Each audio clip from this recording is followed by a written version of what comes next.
আজকের গল্পটা রমলা নামে এক বিধবা মহিলাকে নিয়ে। রমলা গর্ভবতী ছিল। রমলা যেদিন শুনেছে সে গর্ভবতী, সেদিনটাতেই সে তার স্বামী অমলকে হারিয়েছে। রমলা, এই রমলা, মুখপুরি কোথায় গিয়ে মরলি রে? একটা কাজও তো করে না, সারাদিন শুধু শুয়ে বসে থাকে। মা ডাকছেন আমায়, কি বলবেন মা, বলুন। এ মা ডাকছেন? হ্যাঁ মা, আমি তোমায় ডাকছি। তা মা, আমাদের জন্য কোনো জলখাবার করেছো কি? মা আর একটু বাকি আছে। আসলে মা শরীরটা আজ একটু খারাপ, তো তাই কাজ করতে একটু অসুবিধা হচ্ছে। তোর অত ন্যাকামো করতে হবে না, বুঝলি? কোনোদিনই তো ঠিকভাবে খাবার দিতে পারিস না।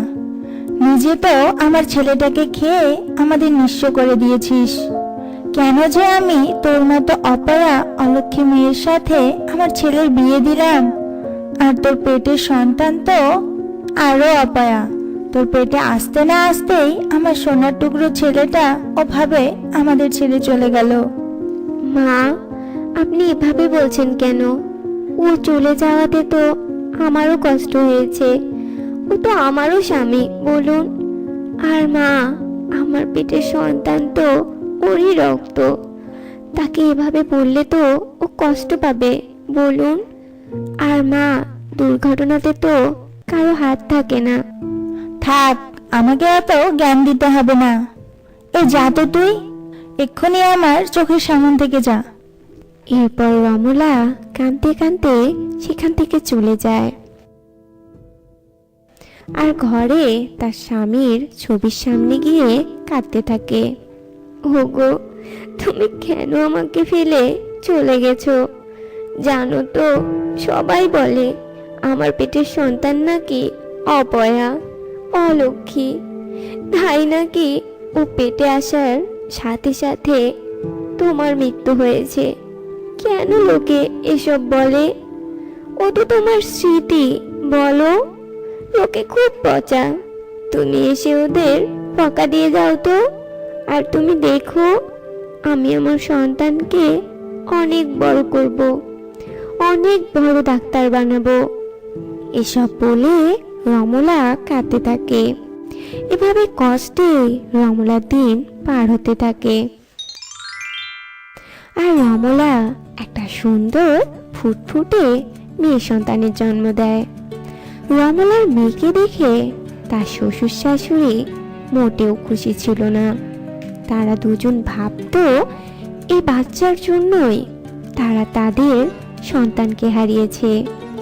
কিন্তু তারা একবারও এটা চিন্তা করতো না যে এই অবুঝ শিশুটি তো তার বাবাকে হারিয়েছে। আর হঠাৎই রমলার শ্বশুর অসুস্থ হয়ে পড়ে।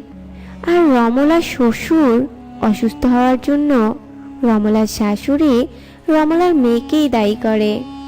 অলক্ষী একটা মেয়ের জন্ম দিয়েছে। এই মেয়ে তো আমার সংসারকে শেষ করার জন্য এসেছে। অপয়া, অলক্ষী মেয়ে কোথাকার। মা, আপনি একদম আমার সন্তানকে এসব বলবেন না। ছোট বাচ্চারা ঈশ্বরের প্রতীক হয়, তারা হয় নিষ্পাপ। তাই একদম ওকে অলক্ষী বলবেন না। আর তার শাশুড়ি মিনতি রাগে ফুঁসতে থাকে। একদিন রাতে রমলার শাশুড়ি আর শ্বশুর রমলার মেয়েকে মেরে ফেলার পরিকল্পনা করে। আর এটা রমলা বুঝতে পেরে ওই রাতে সে তার মেয়েকে নিয়ে পালিয়ে যায়। রমলা তার মেয়েকে নিয়ে হাঁটতে হাঁটতে রেল লাইনে চলে আসে। আর সে এতটাই অন্যমনস্ক ছিল যে সে ট্রেনের সাথে ধাক্কা খায়। আর হাতির বাচ্চাটি ছিটকে লাইনের পাশে পড়ে যায়। আর রমলা ট্রেনে কাটা পড়ে তার শরীর খণ্ড খণ্ড হয়ে পড়ে থাকে। ওই দিক দিয়েই এক বানর যাচ্ছিল। আর সে বাচ্চাটির কান্না শুনে তার কাছে যায়। আহারে, কি ফুটফুটে একটা বাচ্চা! ইস, কিভাবে কাঁদছে!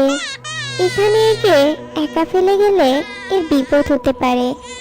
একে বরং আমি আমার সাথে নিয়ে যাই। এই বলে বানরটি বাচ্চাটিকে কোলে নিয়ে চলে যায়। আর এদিকে রমলার অপঘাতে মৃত্যু হওয়ার জন্য তার আত্মার মুক্তি মেলে না। আমার বাচ্চা, আমার বাচ্চা, কোথায় আমার বাচ্চা? আজ আমার বাচ্চা আমার কাছে নেই, আর আমিও আর বেঁচে নেই। এসবের জন্য দায়ী আমার ওই অমানুষ শ্বশুর শাশুড়ি। আমি ওদের ছাড়বো না। এসব বলে রমলার প্রেতাত্মা তার শ্বশুর শাশুড়ির কাছে যায়। আর হঠাৎ করে একটা প্রেতাত্মাকে দেখে তারা দুজন ভয়ে কাঁপতে থাকে। তোরা দুজন খুব খারাপ লোক। তোদের যত সব কুসংস্কারের জন্য আমার মৃত্যু হয়েছে। তোদের কারণে আজ আমার সন্তান আমার কাছে নেই। তোদের দুজনকে আমি ছাড়বো না। এসব বলে রমলার প্রেতাত্মা তাদের মেরে ফেলে আর সেখান থেকে চলে যায়।